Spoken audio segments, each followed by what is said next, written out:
Hello, everybody. Welcome to the Heath Mullikin Project, the podcast where we're helping you discover your purpose, your passion, and your possibilities. And right now, we're in the process of working through the book by John Maxwell, The 21 Indispensable Qualities of a Leader. We've looked at character. We've looked at charisma. Today, we're going to look at commitment. This is something that I have been thinking a lot about lately, especially as we get ready to head into a new year. We're talking about New Year's resolutions. We're talking about goals, and you have to decide what goals you're going to commit to and which ones you're not going to commit to. You have to decide what your level of commitment is. And for me, if I can be, real transparent here, which is the goal of the podcast, what I'm working through is gauging the commitment of others. I am daily seeking clarity in my own life, clarity of purpose, a focus on the vision and mission of my life, the things I'm trying to, not necessarily just the things I'm trying to accomplish, the influence that I'm trying to have. And I'm looking around and taking inventory of who's with me and who's not. And this has been such a trying year. Adversity reveals people's true natures. It reveals their character. It reveals what's deep down. Adversity takes so much of your strength, the strength that you've used to kind of put on a pretty face and to live a facade. It melts away, and your true self, your true colors show through. So for me, there are people who I'm going to be friends with. I'm going to support them. I'm going to love them. But as I move forward on my journey, there are going to be people who I no longer allow to have influence in my life. There are going to be people who I have to make the choice not to take their words to heart, to just let it go in one ear and out the other. People who are naysayers, people who are negative, people who are constantly finding the fault of others. Again, these are people that I will happily spend time with. I'll love them. I'm related to some of these people. But the fact is, I am not going to let them defer, deny, detract, or distract me from what I'm trying to accomplish. Period. End of discussion. So as we look at commitment, there's three observations Maxwell shares about commitment, and then I want to share with you three ways to improve your commitment. This was a challenging. You would think, oh, that's an easy chapter to read. No, because, there's definitely places in here where I realize it's talking about me and my lack of commitment in so many ways. And so this was a very challenging chapter. So here's three observations. Number one, commitment starts in the heart. Commitment always precedes achievement, he writes. If you want to make a difference in other people's lives as a leader, look into your heart to see if you're really committed. I think sometimes people's words betray their lack of commitment. I think if you truly take the time to listen to people, and that's one of the things I'm working on, trying to become a better listener. If it sounds like someone is not committed, they're probably not. And if someone is not committed to their own life's purpose and mission and family and their own dreams, how are they going to be committed to yours? How are they going to support you? So commitment starts in the heart. I think this goes back to character. I think commitment is a sign of character. It's something that's deep in your soul. Number 2, commitment is tested by action. The only real measure of commitment is action. Arthur Gordon is quoted in the book as saying, "Nothing is easier than saying words. Nothing is harder than living them day after day."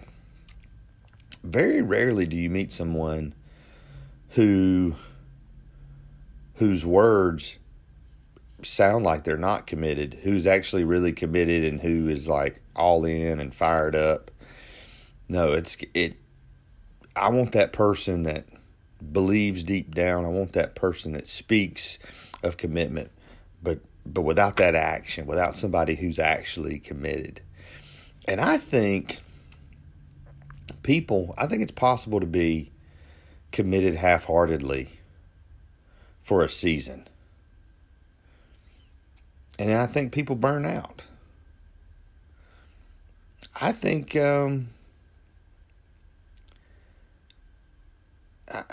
I think that's one of the major reasons people burn out. I think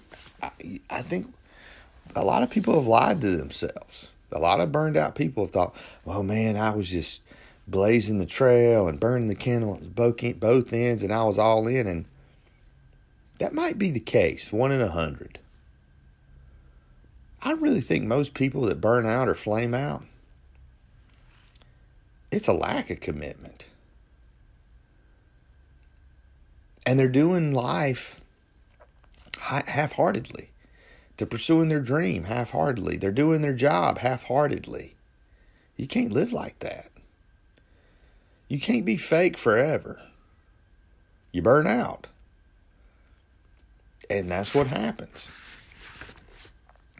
Here's number 3, the third and last observation. Commitment opens the door to achievement. Here's a quote from David McNally. "Commitment is the enemy of resistance, for it is the serious promise to press on, to get up, no matter how many times you are knocked down." That's very true. You cannot, when you look at people who are great achievers, look at the things they were committed to. You look at people who were in tremendous physical shape. There was a commitment somewhere.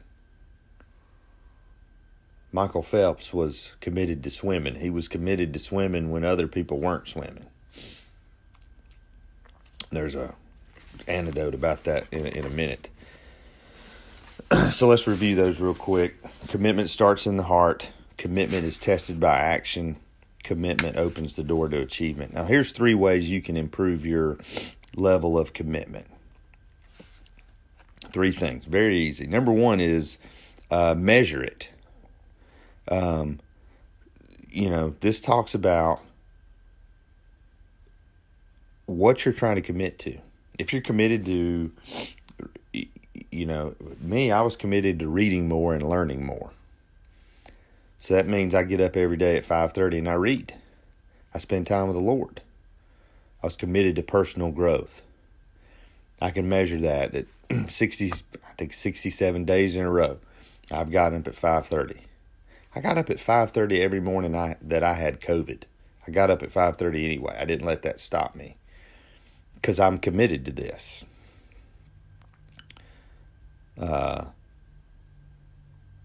I'm committed to growing. I'm committed to bettering myself. Measure your time that you know, if you want to excel at work, you're going to have to do certain things at work. How do you measure that? For me, I'm trying to get healthy. I'm measuring my calories. I met once I'm, physically back all the way from COVID, gonna get back into exercising. If you want to be, if you're committed to being successful financially, you're going to have to make a budget. You're going to have to cut some things. You're going to have to figure out how to make more money. So number one, measure it. How are you going to measure your commitment? What are your goals? Number two, know what's worth dying for.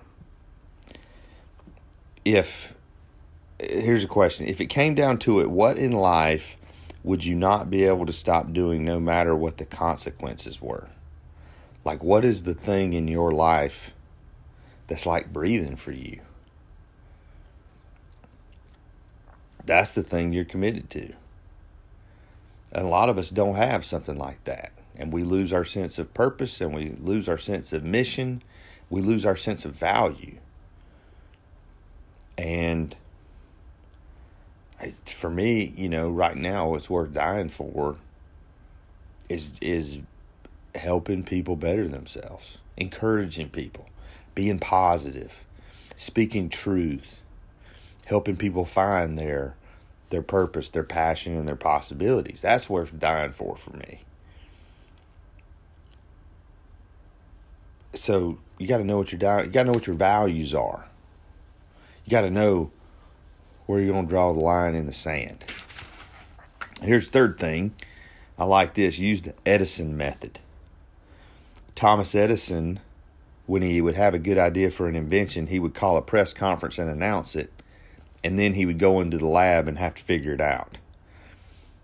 The idea is to make your plans public, and you might be more committed to following through with them.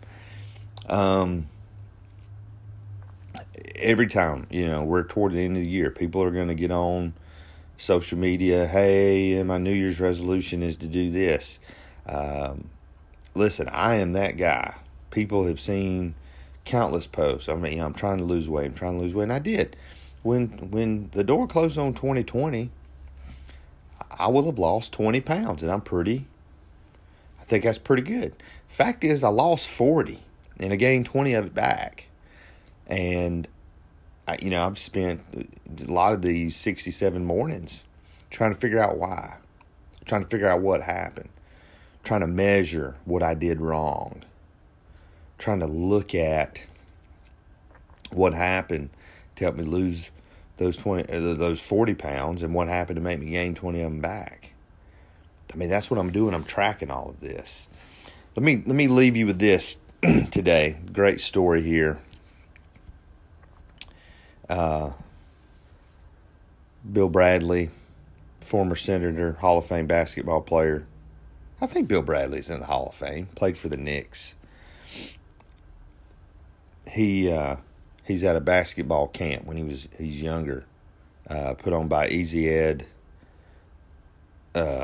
Macaulay.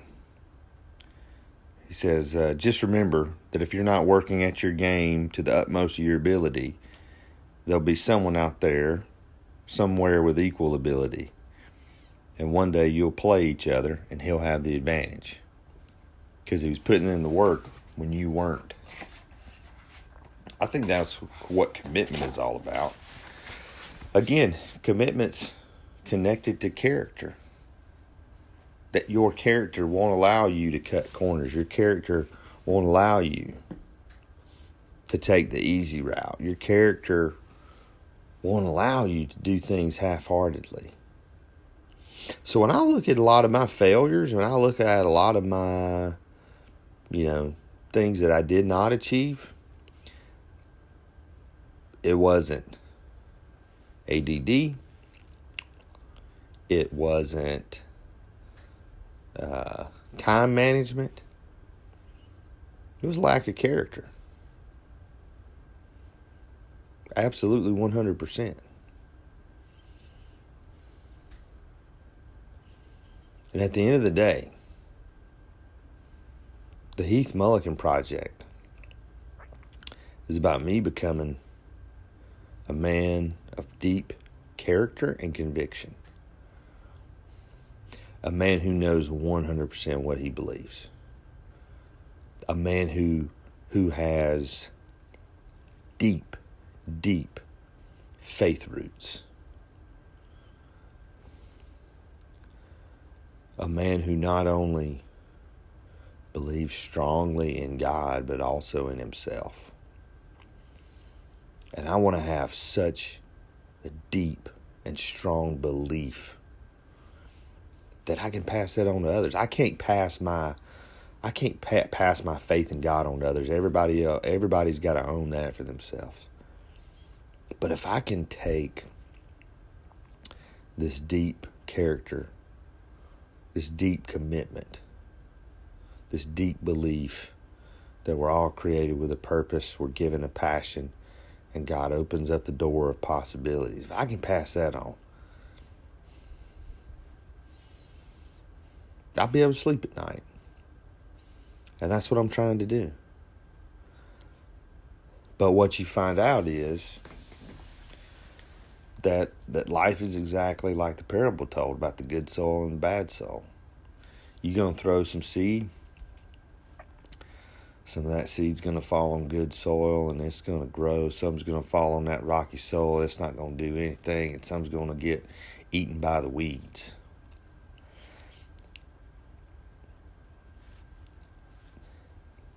You got to decide who are the people in your life that are the good soil and who are the people. Again, you love them. You walk with them. But maybe you don't let them speak into your life. And maybe, they're not going to get your best seed anymore, right? Because they're not good seed. And until they make the choice that they're going to be committed, your commitment can't outweigh theirs, right? To their own life. Again, it's a hard thing. It's a hard thing. Especially, when we talk about faith and we talk about making disciples.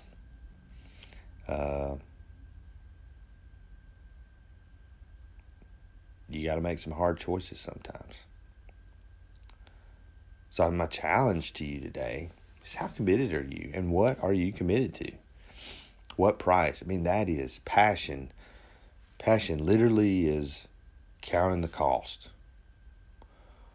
What in your life are you willing to pay a high price for to see it come to fruition? That's your passion right there. That's your passion. So I pray that God would just open your mind today. Open your mind to the possibilities in your life of what could be. And may He be very honest with you about the level of commitment, the price, the pain, the work you're going to have to do to make that happen. Life's not handed to us on a silver platter. Life's hard. For the righteous and the unrighteous. Life's hard no matter what you do. I got news for you. Life's hard.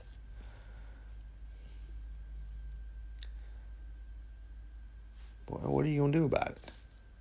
You got to live.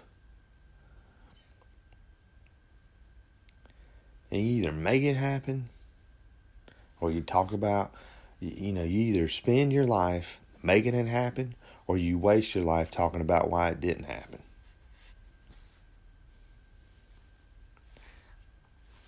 And that's the difference. So, God bless you. May the Lord be with you today. May the Lord watch over your family.